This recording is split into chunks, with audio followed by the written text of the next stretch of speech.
ग्रंथ था श्रीमद् भागवत प्रथम स्कंद के ऊपर। और प्रथम स्कंद में भी हम अंतिम अध्याय में हैं और उसमें टेक्स्ट संख्या 29 इस पर चर्चा करेंगे। और आप सुन रहे हैं इस अध्याय का नाम ही है सुखदेव गोस्वामी का प्राकट्य। जैसा कि हमने पहले भी सुना था कि किस प्रकार से श्राप मिला था परीक्षित महाराज को श्रृंगी नामक एक ब्राह्मण बालक के द्वारा, जिसके बाद परीक्षित महाराज को 7 दिन के अंदर मृत्यु आना बिल्कुल निश्चित हो चुका था। तो उसके बाद परीक्षित महाराज 7 दिनों में ऐसा कौन सा कार्य करें जिसके द्वारा उन्हें जीवन में पूर्णता प्राप्त हो और इन 7 दिनों का पूरा पूरा लाभ परीक्षित महाराज ले सके, ये चर्चा का विषय था। इसीलिए महाराज परीक्षित सब कुछ छोड़कर, राजपाट छोड़कर और गंगा के किनारे बैठे थे।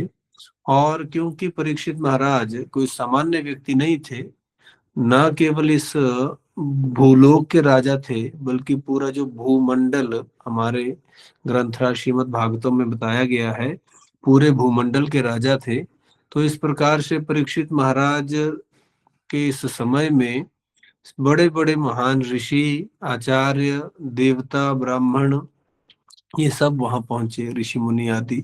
और सबके बीच में यही चर्चा थी कि अब परीक्षित महाराज क्या कार्य करें जिसका पूरा पूरा लाभ उनको मिले। तो उस समय उस उच्च व्यक्तियों की सभा में कौन आए, उस समय वहां सुखदेव गोस्वामी फिर प्रकट हुए। तो आज का जो श्लोक है वह सुखदेव गोस्वामी के प्राकट्य का श्लोक है। हम जानते हैं कि सुखदेव गोस्वामी कौन है, स्वयं महर्षि वेद व्यास के पुत्र। तो वेद व्यास वहां स्वयं थे बैठे हुए। उसके अलावा वेद व्यास के गुरु श्री नारद मुनि भी वहां थे, हालांकि वो भी पूरी तरह से सक्षम थे वहां कहने के लिए, बताने के लिए, पर फिर भी वो दोनों चुप थे क्योंकि वो जानते थे कि इस दिव्य श्रीमद् भागवतम की कथा का प्राकट्य अब स्वयं सुखदेव ऋषि की स्वयं दिव्य मुखारविंद से होगा। हालांकि ये जो दिव्य श्रीमद् भागवतम की कथा है, यह कथा स्वयं व्यासदेव के द्वारा ही अपने पुत्र को सिखाई गई थी, पर सब जगह एक ही व्यक्ति नहीं बोलता। अलग अलग स्थानों पर अलग अलग व्यक्ति इस प्रकार से कहते हैं। और ये जो भागवतम की कथा थी, यह कही जानी थी परीक्षित महाराज को सुखदेव गोस्वामी के द्वारा। तो अब सुखदेव गोस्वामी इस कथा को कहने वाले हैं। मैंने स्क्रीन शेयर करना बंद कर दिया।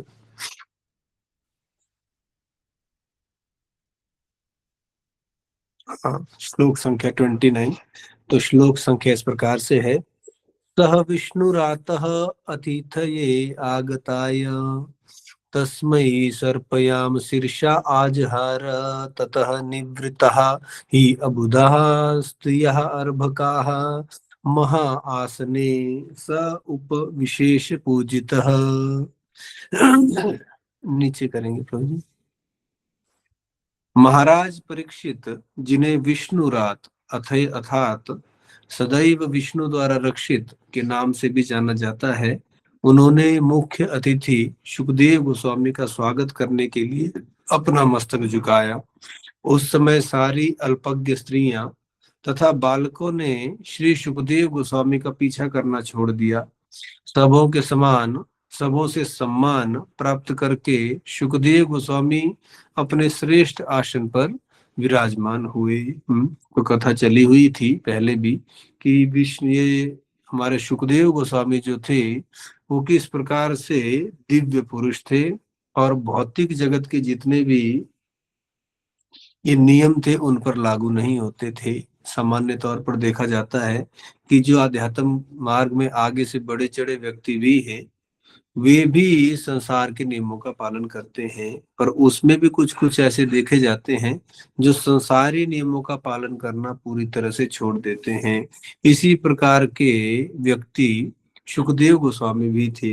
ये कौन से नियम का पालन नहीं करते थे? सुखदेव गोस्वामी वस्त्र धारण नहीं करते थे। हालांकि सामान्य व्यक्ति, चाहे अध्यात्म में बड़ा चढ़ा व्यक्ति ही क्यों ना हो, उनके लिए वस्त्र आदि धारण करना, स्नान करना, है ना, ये जो सारे स्वाभाविक नियम हैं, इनका पालन अवश्य बताया गया है। उनका पालन अवश्य बताया गया है। पर सुखदेव गोस्वामी इतने उच्च अवस्था में थे कि वो वस्त्र भी धारण नहीं करते थे। पहले भी हमने सुना था कि किस प्रकार से सुखदेव गोस्वामी इतनी ऊंची अवस्था पे थे जन्म से ही, कि जब एक बार जन्म होने के बाद वो सीधा अपनी माता के गर्भ से प्रकट होने के बाद वन की ओर चले गए। तो जब वन की ओर जा रहे थे तो उस समय बिल्कुल नग्न अवस्था में जा रहे थे। पर रास्ते में, हालांकि सुखदेव गोस्वामी भी उस समय जवान थे, और रास्ते में कुछ जवान स्त्रियां, लड़कियां इस प्रकार से स्नान कर रही थी। उन एक मिनट दया।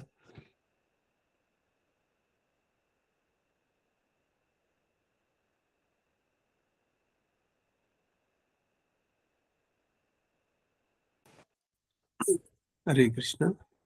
आप बोलो। तो सुखदेव गोस्वामी की मनोस्थिति इतनी ऊंची थी कि वैसी स्थिति में भी उनका ध्यान जो था वो उन लड़कियों के, स्त्रियों के शरीर पर नहीं गया, क्योंकि सुखदेव गोस्वामी सभी जगह ब्रह्म तत्व को देखते थे, है ना। हालांकि ये सामान्य नियम है कि इस प्रकार से अगर कोई नग्न लड़की या स्त्री किसी पर, किसी की नजर पड़े तो उसको नजर हटानी चाहिए वहां से। पर सुखदेव गोस्वामी की दृष्टि कितनी ऊंची थी कि उनको उस शरीर में किसी विषय का बोध नहीं हुआ। जैसे आंखों का विषय है देखना, तो उस शरीर में उनको किसी विषय का बोध नहीं हुआ, बल्कि उनकी जो ब्रह्म भूत अवस्था थी उस अवस्था में वो उस शरीर को भी भगवान का ही स्वरूप देख रहे थे, ब्रह्म का ही स्वरूप देख रहे थे। इतनी ऊंची अवस्था थी सुखदेव गोस्वामी की। तो सुखदेव गोस्वामी के विषय में यहाँ आ रहा है कि सुखदेव गोस्वामी जब उस कथा में पहुंचे, उस सभा में, तो उनके लिए व्यास आसन सामने रखा गया था, मुख्य अतिथि। तो उस व्यास आसन के ऊपर जब सुखदेव गोस्वामी इस प्रकार से बैठे, और तो विष्णु रात जो महाराज परीक्षित हैं उन्होंने उनका स्वागत किया, है ना। विष्णु रात नाम क्यों है महाराज परीक्षित का? क्योंकि स्वयं भगवान विष्णु के द्वारा, भगवान कृष्ण के द्वारा इनकी रक्षा की गई थी। ये कथा भी आप जानते हैं कि माता के गर्भ में स्वयं भगवान कृष्ण ने चतुर्भुज रूप धारण करके अश्वत्थामा के जो ब्रह्म अस्त्र था उसके द्वारा उससे महाराज परीक्षित की रक्षा की थी। ये भगवान का विशेष प्रेम था कि भगवान स्वयं जाकर रक्षा किए। हालांकि श्री भगवान को कोई कार्य करने की आवश्यकता स्वयं नहीं है, भगवान इच्छा मात्र से सारे कार्य संपन्न कर सकते हैं। पर फिर भी देखा जाता है कि भगवान अपने भक्तों के प्रति विशेष प्रेम होने के कारण उनके प्रति स्वयं उनके कार्य करना पसंद करते हैं। तो जब इस प्रकार से परीक्षित महाराज पर इतना बड़ा खतरा आ चुका था, ब्रह्मास्त्र छोड़ा गया था, है ना, लेजर गाइडेड मिसाइल की तरह, है ना, आजकल जैसे लेजर गाइडेड मिसाइल भेजते हैं सीधी एक खास जगह, वैसे ही अश्वत्थामा ने भी एक लेजर गाइडेड मिसाइल के समान ब्रह्मास्त्र भेजा था। तो उसको भगवान कृष्ण ने स्वयं इस प्रकार से निरर्थक किया था। तो विष्णु रात इसलिए महाराज परीक्षित का नाम है। तो उन्होंने स्वागत किया और अपना मस्तक झुकाया सुखदेव गोस्वामी के सामने, मुख्य अतिथि सुखदेव गोस्वामी, प्रमुख वक्ता। तो सुखदेव गोस्वामी क्योंकि नग्न इस प्रकार से घूम रहे थे, और उनके बाल घुंघराले बाल बताए जाते हैं, और घनश्याम वर्ण सुखदेव गोस्वामी का, तो वो पूरी तरह से बिखरे बाल और इस प्रकार से आ रहे थे परीक्षा सुखदेव गोस्वामी। तो अल्पज्ञ स्त्रियां और बालक उनके पीछे पीछे चल रहे थे। बालकों के विषय में तो ये विशेष रूप से देखा जाता है कि ऐसे कोई साधु आदि घूम रहे हों, है ना, इस तरह से नग्न आदि, तो उनके पीछे पीछे चलते हैं, अथवा कंकड़ पत्थर मार देते हैं पीछे से, या हंसने खेलने लगते हैं, पीछे से मजाक उड़ाने लगते हैं। तो जब परीक्षित महाराज भी इस प्रकार से घूम रहे थे, तो इनके पीछे भी कुछ ऐसे अल्पज्ञ स्त्रियां और बालक थे जो सुखदेव गोस्वामी के पीछे पीछे चल के उनको परेशान कर रहे थे।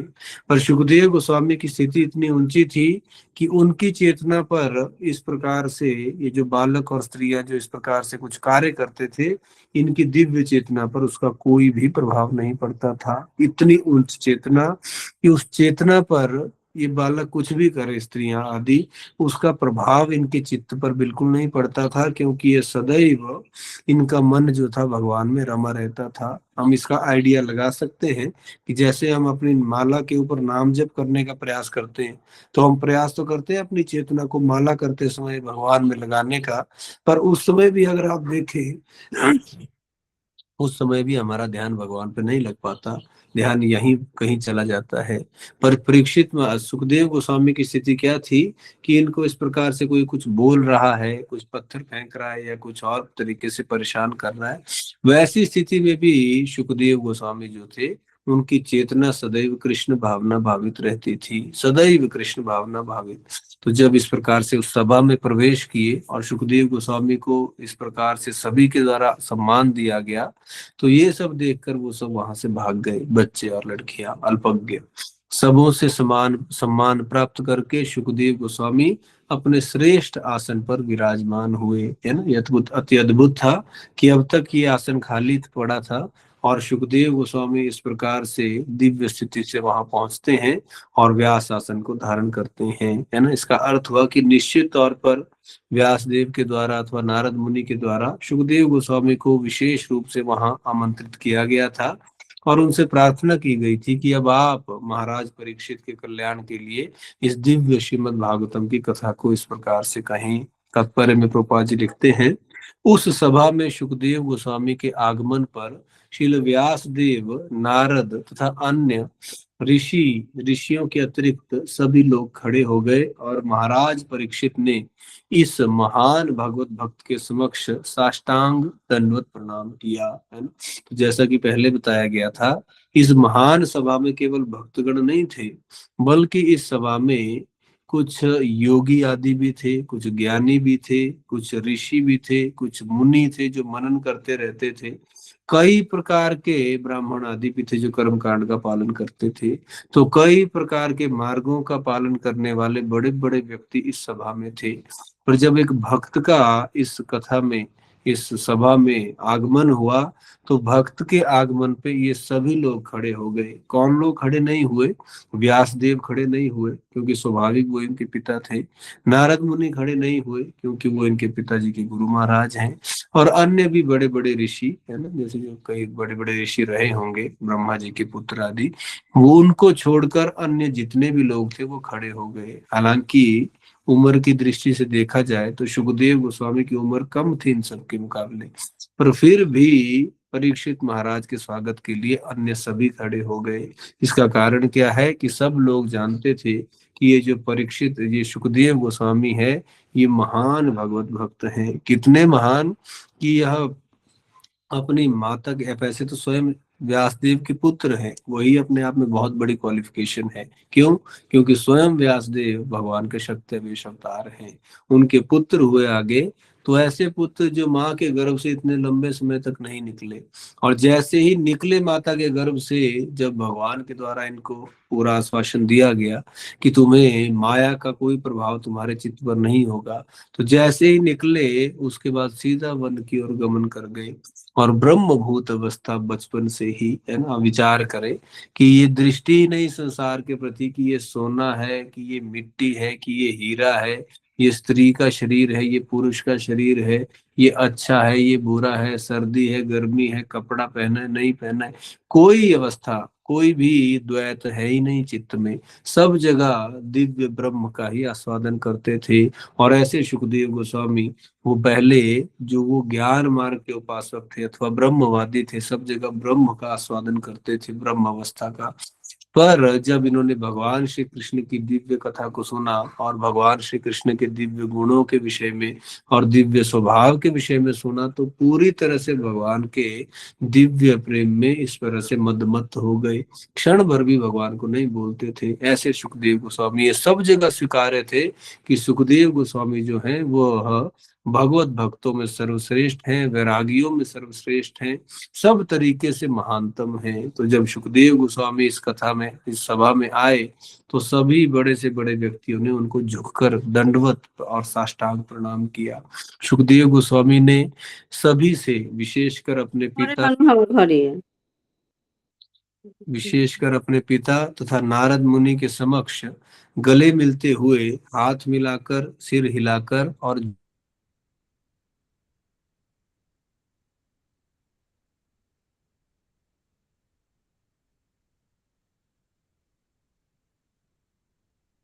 हरे कृष्णा। सॉरी प्रभु जी, एक बार आप अनम्यूट कर लीजिए, गलती से म्यूट हो गया।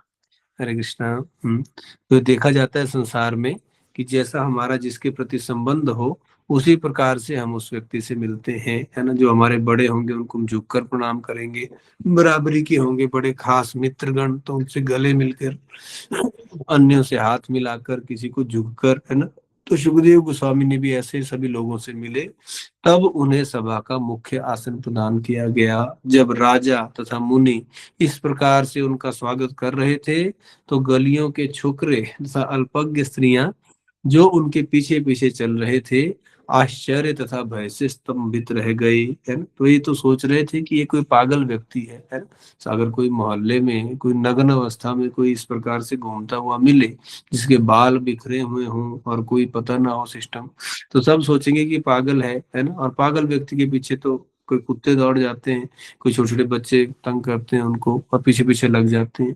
तो वैसा ही यहाँ था। पर जैसे ही सुखदेव गोस्वामी उस सभा में प्रवेश किए और इतना स्वागत उनका हुआ, तो ये सारे के सारे ये जो बच्चे थे और अल्पज्ञ स्त्रियां थी, ये सब स्तंभित रह गए। उन्होंने अपनी छिछोरी हरकतें बंद कर दी और सब कुछ शांत हो गया तथा गंभीर हो गया। वो तो भाग गए वहां से तत्काल ही, और सभी अब चुप हो गए और देखने लगे कि सुखदेव गोस्वामी अब क्या कहते हैं, है ना। तो एक श्लोक और कर लेते हैं। गौरांग प्रभु, ये नीचे करना पड़ेगा थोड़ा सा और ऊपर। सह संवृतः तत्र महान महीयसां ब्रह्मर्षि राजर्षि देवर्षि संगैः व्यरोचत अलम भगवान यथा इंदुः ग्रह ऋष तारा निकरैः परितः। तब सुखदेव गोस्वामी साधु मुनियों तथा देवताओं से इस तरह घिरे हुए थे, जिस तरह चंद्रमा तारों नक्षत्रों तथा अन्य आकाशीय पिंडों से घिरा रहता है। उनकी उपस्थिति अत्यंत भव्य थी और वे सबों के द्वारा सम्मानित हुए। तो सुखदेव गोस्वामी की स्थिति उस सभा में बताई जा रही है उदाहरण के माध्यम से, कि जैसे आकाश में चंद्रमा एक बार उग जाए तो फिर अन्य तारे आदि उल्का पिंड आदि पर ध्यान नहीं जाता। एक बार चंद्रमा उग जाए तो, क्योंकि चंद्रमा की उपस्थिति अपने आप में इतनी बड़ी है कि उसकी उपस्थिति के बाद अन्य सब गौण हो जाता है। तो इस सभा में भी बहुत बड़े बड़े व्यक्ति थे, जैसा कि हमने चर्चा की कि स्वयं व्यासदेव और उनके गुरु श्री नारद मुनि बैठे हुए थे। तो व्यासदेव तो स्वयं भगवान के शक्तिवेश अवतार हैं, नारद मुनि भी भगवान के शक्तिवेश अवतार हैं, परशुराम जी भी यहाँ बैठे हुए थे जो भगवान के शक्तिवेश अवतार हैं। इसके अलावा ब्रह्मा के इतने सारे पुत्र अथवा सप्त ऋषिगण, जैसे कि विशिष्ट, हमारे विश्वामित्र, ऐसे बड़े बड़े व्यक्ति इस सभा में बैठे थे। कोई छोटी बात नहीं थी इतने बड़े बड़े व्यक्तियों का इस सभा में आना, है ना। ये तो चारों युगों के या इन 4 युगों से भी पुराने पुराने ये व्यक्ति थे और महान ज्ञानी थे, महान भक्त थे। तो ये सब अपने आप में बड़े प्रभावशाली थे। पर फिर भी क्या कह रहे हैं श्रीमद् भागवतम में, कि इन सबों में भी सुखदेव गोस्वामी चंद्रमा के समान दिखाई पड़े। मतलब इन सबके तेज से अधिक तेज स्वयं सुखदेव गोस्वामी का था, है ना। कारण क्या है इसका, कि सुखदेव गोस्वामी बहुत बड़े भक्त हैं, इन सबसे भी बड़े भक्त, है ना। ऐसा कोई कंपटीशन नहीं लगा है भक्ति का। पर क्योंकि अभी कथा जो है स्वयं सुखदेव गोस्वामी कहने वाले हैं, तो इनका तेज इतना बढ़ गया चमत्कारिक रूपों से कि सबों का तेज इनके आगे इस प्रकार से कम लगने लगा। कई बार होता है कि किसी व्यक्ति का प्रभाव किसी समय अधिक रहता है, तो इस समय सुखदेव गोस्वामी का प्रभाव इतना अधिक था कि उनकी जो परिस्थिति थी, उपस्थिति थी, वह अत्यंत भव्य थी और सबों के द्वारा उनको सम्मान प्राप्त हो रहा था। बीच में बैठे हुए थे और सब लोग उनको इस प्रकार से सम्मान दे रहे थे। तो तात्पर्य में प्रभुपाद जी लिखते हैं, साधु पुरुषों की महासभा में ब्रह्म ऋषि व्यासदेव, देवर्षि नारद और क्षत्रिय राजाओं के महान शासक परशुराम इत्यादि थे। इनमें से कुछ भगवान के शक्ति संपन्न अवतार थे।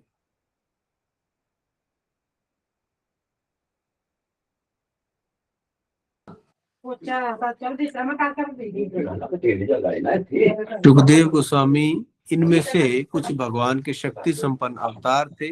सुखदेव गोस्वामी ना तो ब्रह्मर्षि थे, चुप रहो, सुखदेव गोस्वामी न तो ब्रह्म ऋषि थे, ना राज ऋषि या देवर्षि, न ही वे नारद, व्यास या परशुराम के समान कोई अवतार थे। फिर भी उनका जो स्वागत किया गया वह उनसे बढ़कर था, इसका अर्थ यह हुआ कि संसार में भगवान की अपेक्षा भगवान के भक्त का अधिक सम्मान होता है। अतएव सुखदेव गोस्वामी जैसे महान, जैसे भक्त की महत्ता को कभी कम करके नहीं आंकना चाहिए। तो कई बार ऐसा देखा जाता है कि भक्ति के मार्ग को इतना महत्व नहीं दिया जाता संसार के व्यक्तियों के द्वारा। क्यों? क्योंकि उन्हें ऐसा लगता है कि ये जो भक्ति का मार्ग है यह भावुक लोगों का मार्ग है, और ये जो भक्ति का मार्ग है ये वो लोग पालन करते हैं जो ज्ञान के मार्ग का पालन नहीं कर सकते, जो योग के मार्ग का पालन नहीं कर सकते, अथवा जो कर्म कांड का पालन नहीं कर सकते। इस प्रकार से लोग सोचते हैं कि जी ये माला जपना, भगवान के नाम का मंत्र जपना, एक ही मंत्र जपते रहते हैं, इन भक्तों को तो ज्यादा मंत्र आते भी नहीं है।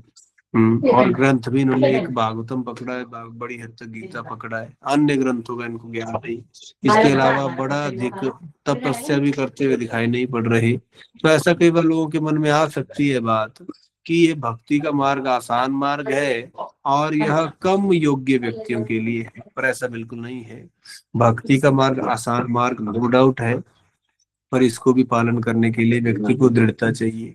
इस कलयुग में तो केवल भक्ति का ही मार्ग जो है वो पालन किया जा सकता है, और भक्ति का मार्ग आसान है नो डाउट, पर इसके बावजूद यह प्रभाव में सबसे ऊंचा है, सबसे ऊंचा है।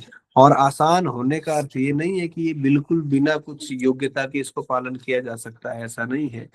आसान होने पर भी इस मार्ग को दृढ़ता से पालन करने के लिए व्यक्ति में बड़ी अधिक योग्यता चाहिए। इस भक्ति के मार्ग में भगवान कृष्ण क्या कहते हैं गीता में? भगवान कृष्ण ने कहा राज विद्या राज गुह्यम पवित्रम इदम उत्तमम प्रत्यक्षया अवगमम धर्म्यम सुसुखम कर्तुम अव्ययम। भगवान ने कहा भक्ति के विषय में गीता में कि यह भक्ति का मार्ग जो है यह सभी विद्याओं का राजा है, समस्त रहस्यों में सर्वाधिक गोपनीय है, परम शुद्ध है, और आत्मा की प्रत्यक्ष अनुभूति करने वाला है, और धर्म का सिद्धांत है। यह अविनाशी है और अत्यंत सुखपूर्वक संपन्न किया जाता है। तो भक्ति का मार्ग इसकी स्पेशलिटी है कि इसको जो पालन करता है वह पूर्णता प्राप्त करता है सरलता से और सुख से और आनंद से, है ना। योग का मार्ग पालन करने में बड़ा जोर लगता है, कर्म कांड का मार्ग का पालन करके तो मिलता भी कुछ नहीं है और मुश्किल भी बड़ी है। ज्ञान का मार्ग पालन करते करते भी व्यक्ति को वैसी दिव्य स्थिति नहीं मिलती जो मिलनी चाहिए। केवल ये भक्ति का ही मार्ग है जिसको पालन करने में भी दिव्य सुख है, और पालन करने के बाद जो कृपा मिलती है भगवान की, भगवान का दिव्य धाम। कोई भक्ति का मार्ग ही सब दृष्टि से सबसे ऊपर है। पालन करते करते भी व्यक्ति को दिव्य सुख मिलेगा, चाहे भगवान का नाम जप हो गया, भगवान का कीर्तन हो गया, भगवान की पूजा हो गई, अथवा भगवान का प्रसाद हो गया। और जब व्यक्ति इस सुख इस मार्ग का पालन करता हुआ आगे बढ़ेगा, और जब व्यक्ति पूर्णता प्राप्त करेगा तो भगवान का दिव्य संग प्राप्त करेगा, पूर्णता। तो सब दृष्टि से ये भक्ति का मार्ग ही सबसे ऊंचा है। तो यहाँ भी कह रहे हैं प्रभुपाद जी कि इसका अर्थ यह हुआ कि संसार में भगवान की अपेक्षा भगवान के भक्त का अधिक सम्मान होता है ना। देखा जाता है संसार में कि भगवान के भक्तों का भी भगवान के ही समान या उनसे भी बढ़कर सम्मान किया जाता है, और श्री भगवान की इच्छा भी यह रहती है कि मेरे भक्तों को महान सम्मान मिले। इस प्रकार से कहते भी हैं, शिष्यों के को आदेश मिलता है कि तुम विशेष रूप से अपने गुरु की आज्ञा का पालन करो। अगर गुरु की आज्ञा का पालन करोगे तो भगवान मिलेंगे, है ना। क्यों? क्योंकि गुरु कभी वो मार्ग नहीं दिखाएगा कि जिसके हम भगवान से दूर जाएं। तो गुरु के दिखाए गए मार्ग से हम भगवान को ही प्राप्त करेंगे, है ना। तो अतएव सुखदेव गोस्वामी जैसे महान भक्त की महत्ता को कम करके नहीं आंकना चाहिए, न सुखदेव गोस्वामी जैसे महान भक्तों की महत्ता को, और न भक्ति मार्ग को, अथवा ना ही अन्य भक्तों की महत्ता को कम करके आंकना चाहिए। क्योंकि कई बार लोग सोचते हैं कि जो बड़े बड़े पहाड़ों में ऋषि मुनि बैठे हैं, अथवा ऐसे कोई उपासक हैं जो कई चमत्कार कर देते हैं, दूसरे के मन की बात बता देते हैं, अथवा पानी के ऊपर चल लेते हैं, अथवा और कई प्रकार के चमत्कार चीजें करते हैं, वो शायद ज्यादा महान होंगे। भक्ति का मार्ग पालन करने वाले व्यक्ति नीचे होंगे, पर ऐसा नहीं है। सबसे ऊंचा कौन व्यक्ति है? भगवान का भक्त। क्योंकि सबसे मुश्किल और सबसे दुर्लभ से मिलने वाली चीज कौन है संसार में? भगवान कृष्ण के प्रति प्रेम। ये जो प्रेम की भावना है यह सबसे दुर्लभ है। संसार की वस्तुएं मिल जाएं चमत्कार हो जाए, कुछ हो जाए, वो अलग बात है। पर भगवान के प्रति ये प्रेम की भावना जग जाए कि भगवान कृष्ण मेरे हैं, मैं उनका दास हूँ अथवा दासी हूँ, ये वाली भावना अपने जीवन में वास्तव में प्राप्त कर पाना और संसार के प्रति भोक्ता भाव को, आसक्ति के भाव को छोड़ देना, ये सबसे ऊंची अवस्था है। तो चलिए यहीं तक चर्चा करते हैं। एक्चुअली ये हमारे घर में भी एक प्रोग्राम सा है, तो उस कारण आपको भी काफी डिस्टर्बेंसेस आ रही होनी यहाँ। थैंक यू प्रभु जी। प्रभु जी क्या कुछ प्रश्न ले सकते हैं हम? एक प्रश्न शायद ही ले पाऊंगा क्योंकि अभी बाहर। ज्योति माता जी आप प्रश्न पूछ सकते हैं। हरे कृष्णा सभी को सादर प्रणाम। My question is not from Prabhu ji, my question is from the group कि कल जो नेक्टर ऑफ डिवोशन का एग्जाम है वो सुबह कितने बजे और उसकी कौन से चैप्टर्स प्रिपेयर करने हैं? I have never given that before, that's why I am asking कितने के चैप्टर्स। जी माता जी उसके बारे में हम बाद में शेयर करेंगे एंड में उससे रिलेटेड। प्रभु जी एक प्रश्न हमारा है कि जैसे कि इधर सम्मान से रिलेटेड चीजें हमने डिस्कस करी थी कि किस तरह उनका भाव था सुखदेव गोस्वामी का कि वो सम्मान की इच्छा नहीं करते थे। तो प्रभु जी हमारी जो भक्ति की लाइफ है उसमें भी कभी हम जैसे बाहर भी डील करते हैं, बाहर की वर्ल्ड के साथ भी डील करते हैं, तो स्वाभाविक रूप से सम्मान की इच्छा हम एक्सपेक्ट करते हैं जनरली कि सम्मान हमको मिलना चाहिए। तो हम इससे कैसे हम बाहर निकल सकते हैं कि हम वही तृणादपि वाला भाव लेके आ सके अपने अंदर? तो जैसा कि हम गीता से सुनते हैं, भगवान कृष्ण कहते हैं कि ये जो भौतिक जगत है इसमें प्रत्येक जीव जो है वो पतित है। पतित माने नीचे गिरा हुआ। तो हम सब तो वैसे कृष्ण के भक्त हैं और कृष्ण के अंश हैं, तो स्वाभाविक हमारा स्वरूप है कृष्ण की सेवा, कृष्ण को केंद्र में रखकर सारे काम किए जाएं, ये हमारा स्वाभाविक स्वरूप है। क्योंकि उस भाव से हम नीचे गिर गए, पतित हैं। तो संसार के जो अनर्थ हैं, काम क्रोध लोभ मोह मद मत्सर, इनके द्वारा हम बांध लिए गए हैं। तो ये संसार में भोग प्राप्त करने की इच्छा, संसार में मान सम्मान की इच्छा, ये सभी के हृदय में है वास्तव में। किसी के हृदय में ज्यादा हो, किसी के हृदय में कम, ये हो सकता है, पर है तो सभी के हृदय में। कोई नहीं कह सकता कि मैं इससे मुक्त हूँ, क्योंकि अगर भौतिक जगत में व्यक्ति रह रहा है जन्म मृत्यु के चक्कर में, तो उसके हृदय में ये भावना है ही। तो इस भावना से कैसे बचा जाए, तो इसके लिए बताया जाता है कि एक तो ये चीज इसके लिए अच्छी है कि व्यक्ति अपने अवगुणों का दर्शन करे, है ना। हमारे अवगुण अवगुण ही अवगुण है हमारे अंदर। तो व्यक्ति को अपने अवगुणों का दर्शन करने का प्रयास करना चाहिए, अपने को देखने का प्रयास करना चाहिए। ईमानदारी से हम स्वयं को देखेंगे और हमारा संसार के प्रति कितनी अधिक आसक्ति है उसको हम जानते हैं वास्तव में अगर देखेंगे। तो जब व्यक्ति स्वयं को उन अपने जो दिव्य नहीं, अपने जो संसारी अवगुणों को व्यक्ति देखेगा, तो स्वाभाविक है कि फिर संसार में उसके मान सम्मान के प्रति उसका आकर्षण थोड़ा घटेगा। क्यों? क्योंकि जो अपने अवगुणों को जानता है वो देखता है कि मैं कितना अवगुणी व्यक्ति हूँ। तो जब उसको मान सम्मान मिल भी जाता है तो उसको आगे से लगता है कि मैं तो इसको प्राप्त करने का अधिकारी नहीं हूँ, है ना। ये भक्तगण मुझे इतना सम्मान दे रहे हैं पर मैं तो योग्य ही नहीं हूँ। तो व्यक्ति को लज्जा आती है थोड़े से जब इतने लोग उसको प्रणाम करते हैं कि मैं इसको प्राप्त करने के योग्य नहीं हूँ। और साथ में अन्यों को मान सम्मान देने की प्रयास करना चाहिए, है ना, और दूसरों के गुणों को देखने का प्रयास करना चाहिए। उससे भी हमारी थोड़ी मान सम्मान प्राप्त करने की इच्छा थोड़ी कम होगी दूसरों का गुणगान करने से। इससे काफी लाभ होता है दूसरों का गुणगान करने से। ठीक है प्रभु। थैंक यू सो मच प्रभु जी। तो हम सभी प्रभु जी का धन्यवाद करेंगे बाय लाउडली चैंटिंग हरे कृष्ण महामंत्र। हरे कृष्णा कृष्णा कृष्णा कृष्णा हरे हरे हरे राम राम राम हरे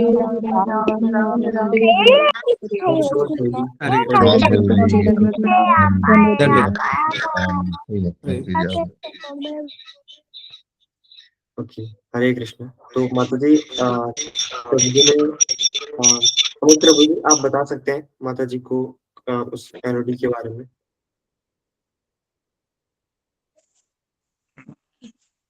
हरे कृष्णा, जो हर शनिवार को हमारा क्लास होता है एनओडी का, वो 7 बजे से होता है।